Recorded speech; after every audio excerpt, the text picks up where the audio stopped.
अब आप बुलाओ, आ जाओ। तुम्हें अब वो दिए जलाओगी, दिया है आपके, लग ना जाए आपको।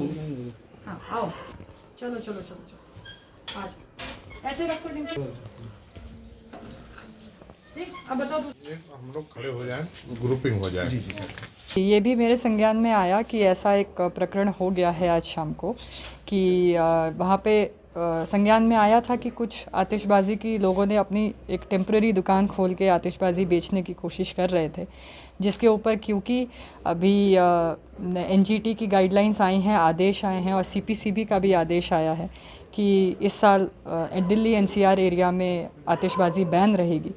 तो आतिशबाज़ी बेचना इस साल बैन था, इसी के लिए उस पर उक्त प्रकरण में कार्यवाही की गई थी पुलिस के द्वारा। लेकिन एक जो वीडियो वायरल हुआ जिसमें इस बच्ची को दिखाया गया कि ये बच्ची अपने पिताजी, क्योंकि इनके पिताजी द्वारा आतिशबाज़ी बेची जा रही थी, तो ये बच्ची जब उनको पकड़ा गया तो ये बच्ची बहुत रो रही थी। एक बचपना कह लीजिए या फिर एक माता पिता और बच्ची का एक साथ है जिसकी वजह से ये था। तो क्योंकि बहुत ही हृदयात्मक चीज़ थी, बहुत इमोशनल मोमेंट था, तो हमें भी ये लगा कि हमें कम से कम आज के दिन कोई उदास नहीं रहना चाहिए। स्पेशली जैसा अभी आपको सीओ साहब ने भी बताया कि किसी बच्चे के अंदर ये कोई नकारात्मक भाव प्रशासन और पुलिस के लिए ना रहे कि ऐसा उनके साथ कुछ गलत हुआ। इसी के लिए हमने सोचा कि आज हम लोग, क्योंकि गश्त पे निकले ही हुए थे सब कानून व्यवस्था बनाए रखने के लिए, तो क्यों ना आज बच्ची के साथ दिवाली मनाई जाए। और हम लोगों को भी यहाँ आके बहुत अच्छा लगा, हम लोगों को भी लगा हम परिवार में हैं, और बच्ची के साथ दिवाली मनाया और बच्ची बहुत खुश है।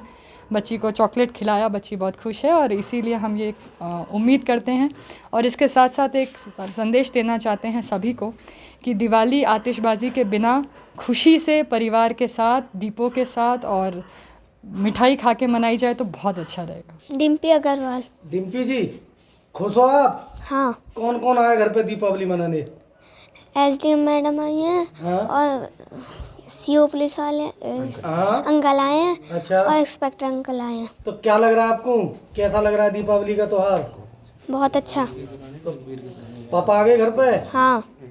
आपने बेटा, आपने पुलिस ने कुछ कहा था? नहीं। अच्छा, वैसे ही रो रही थी आप? क्यों रो रही थी? पापा को पुलिस ले जा रही इसलिए? देखिए, आज खुर्जा नगर क्षेत्र में मुंडाखेड़ा रोड पर एक शिकायत मिली थी कि कुछ लोग आतिशबाजी बेच रहे हैं। इस सूचना पर वहां पुलिस पहुंची थी, कुछ लोगों को हिरासत में लिया था, पटाखों को जब्त किया था उनके, और जो आवश्यक कार्रवाई थी नियमानुसार करने की, उस कार्रवाई को किया गया था। आज शाम के समय लेकिन एक वीडियो क्लिप हमने देखी जिसमें पुलिस की गाड़ी में उसके पिता बैठे हैं जो आतिशबाजी की दुकान चला रहे थे। पुलिस उनको लेकर जा रही है और बच्ची दुखी होकर गाड़ी का दरवाज़ा पीट रही है।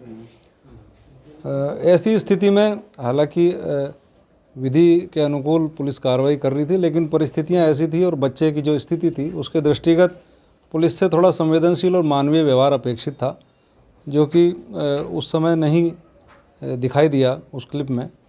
इस पर हमें भी कष्ट हुआ, उच्चाधिकारियों ने नाराज़गी प्रकट की, और एसएसपी साहब ने जो मुख्य आरक्षी हैं उस क्षेत्र के, जो उस समय मौजूद थे, क्लिप में दिखाई दे रहे हैं, इस कृत्य के लिए उनको लाइन हाजिर भी कर दिया है। ये सब प्रक्रिया थी, लेकिन एसडीएम साहब और हमें ये महसूस हुआ कि बच्चे का मन क्योंकि कोमल होता है, हालांकि उसके पिता को कोई गंभीर अपराध नहीं था, कुछ देर बाद ही थाने से जमानत देकर छोड़ दिया गया था, लेकिन बच्चे का मन कोमल होता है, कहीं पुलिस के प्रति कोई नकारात्मक भाव उसके अंदर ना रह जाए, पुलिस की छवि उसके दिमाग में ऐसी ना बनी रह जाए कि पुलिस बहुत सख्त होती है, व्यवहार अमानवीय होता है। तो हमने निर्णय लिया कि हम ही बच्चे के साथ कुछ चलते हैं, उपहार लेकर उसी के साथ त्यौहार मनाते हैं।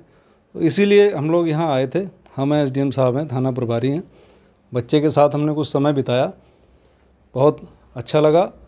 हमें भी लगा कि शायद हम अपने बच्चे के साथ कोई त्यौहार मना रहे हैं, और बच्चे की खुशी तो आप देख ही रहे हैं किस तरह बच्चा खुश है। एक संदेश भी छिपा है इसमें कि त्योहारों की खुशी मात्र आतिशबाजी से नहीं है, खुशी मनाने के और बहुत साधन हैं, और वो खुशी आपको बच्चे से बात करके इसकी आंखों में, इसके चेहरे पे दिखाई दी होगी।